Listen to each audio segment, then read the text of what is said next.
Hello everyone, welcome to my channel. I hope everyone is having a wonderful day. Before starting the video, please go ahead and hit the subscribe button and give this video a like up. Thursday, April 27, 2023. Today on The Young and the Restless, Nick confronts Victoria about her trip with Nate, Phyllis confesses, and Jack asks Diane to get married. In the park, Summer sobs, "Is this real? Mom, are you real?" Phyllis says, "I am. I'm so sorry," as they embrace. Summer cries, "I don't understand. What's happening?" At Society, Nate tells Audra he's going to delay for a few days and he needs her to run point for him. She learns he's pursuing new streaming platforms and is pleased that he trusts her enough to leave her in charge. But she'd rather accompany him. She's sure Victoria would be okay with it. Nate informs her that he'll be doing this himself, as a second to Victoria, who will be traveling with him. At Newman, Nick tells Victoria that their father wants him to take an immediate leave of absence as COO. Victoria gulps, "Excuse me." She learns that Victor wants him to run McCall with Adam. Victoria guesses he wants to make her regret not buying the company and wants to steal her entire team out from under her. She asks Nick to please tell her if he turned him down. Nick assures her he's not going anywhere. He thinks it was a play to get him to back away from Sally. Once he figured out what Victor was up to and walked out. He feels the more he pushes, the more he risks being shut out of his granddaughter's life. On Crimson Light's patio, Michael meets Jack and says he has news, but it's not good. He has a contact in the coroner's office near Pheasant Lake who has agreed to share his cause of death. According to his source, it appears to be a homicide. Jack asks, how can they know for sure? Michael warns there will be a full-on investigation. He doesn't have a lot to go on, but in terms of Diane's defense, this is a double-edged sword. Jack argues that doesn't make sense, she's not involved.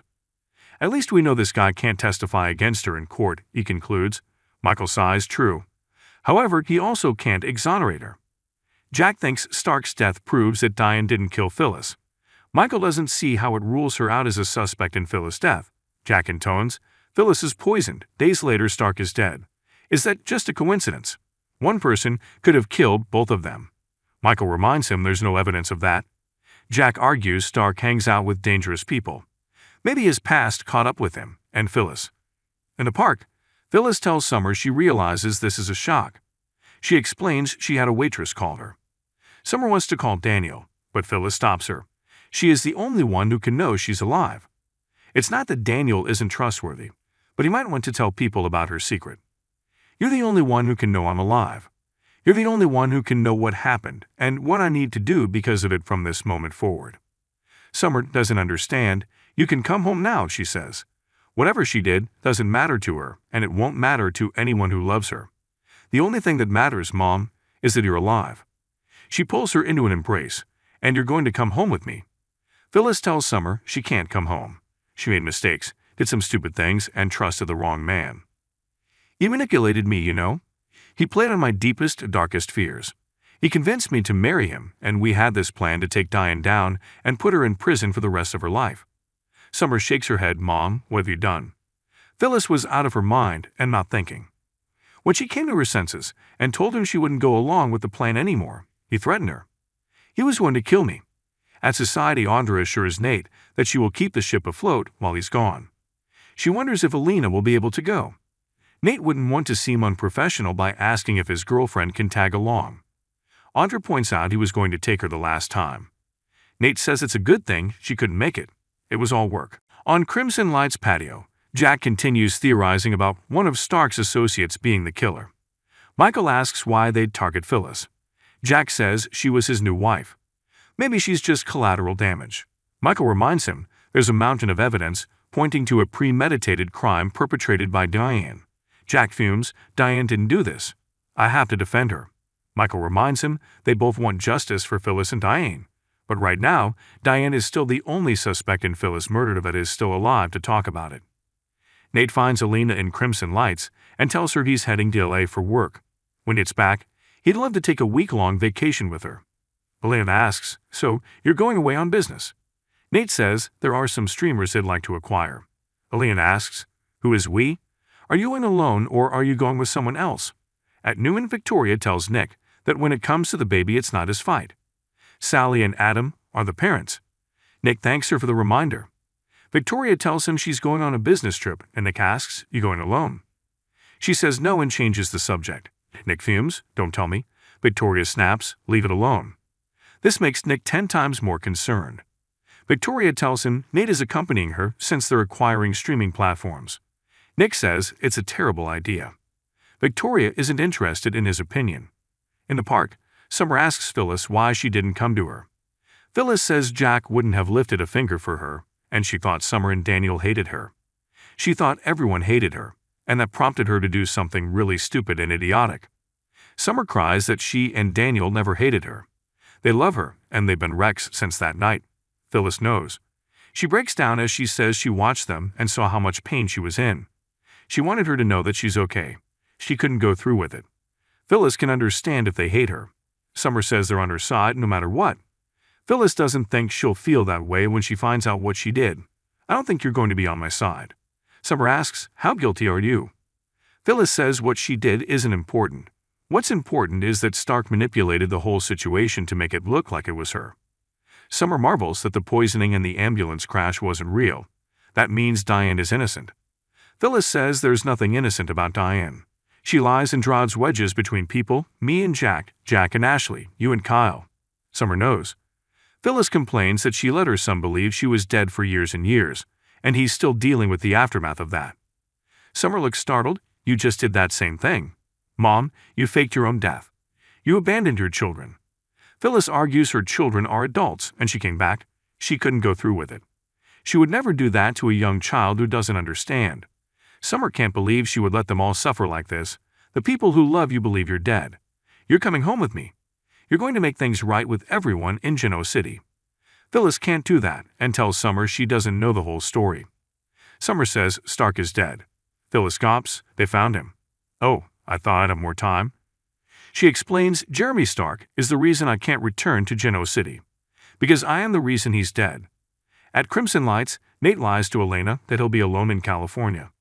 Elena wishes she could join him and will look into a trip for them when he gets back. They kiss. Nate has to go home and pack. Elena tells him Callie's having a heat wave. It should be pretty hot.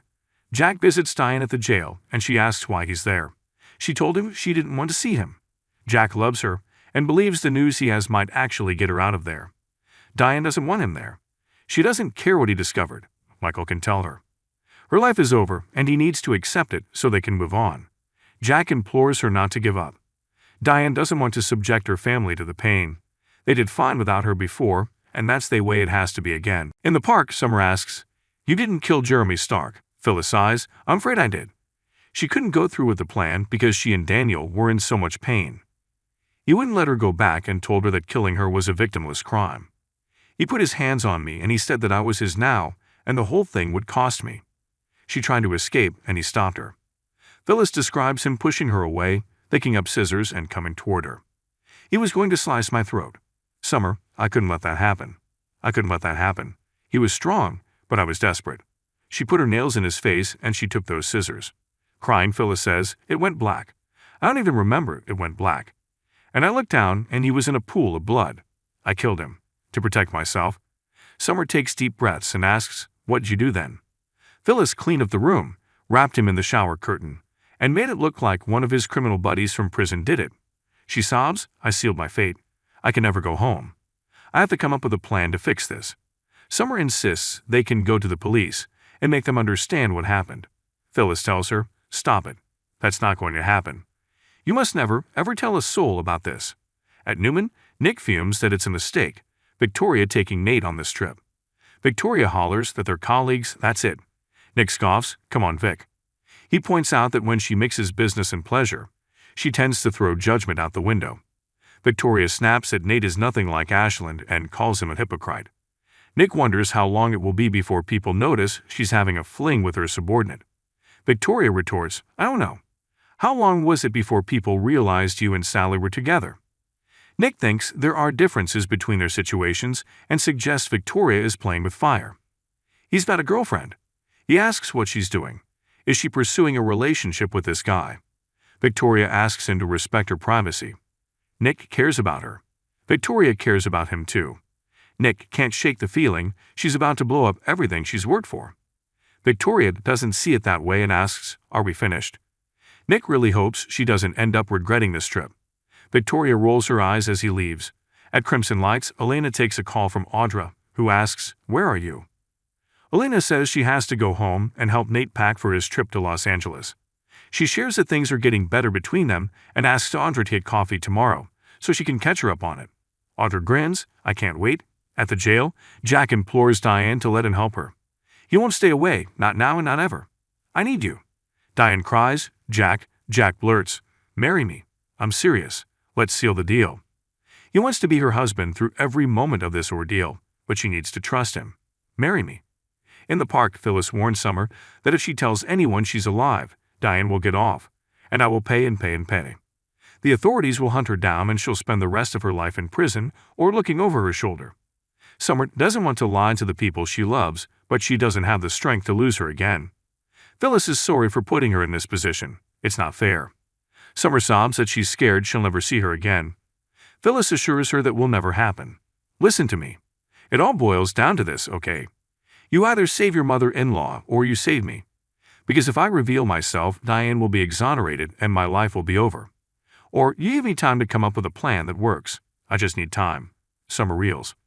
Phyllis tells her whatever she decides, "I love you, Supergirl." They embrace. "Whatever you decide, I love you. I'll never stop loving you." Phyllis pulls herself from Summer's arms and cries, "I have to go." She leaves Summer stunned and in tears. Next on The Young and the Restless, Jack makes an impulsive decision, Michael disappoints Lauren, and Summer and Daniel share a difference of opinion. Thanks for watching this video. Please subscribe to our channel and stay with us.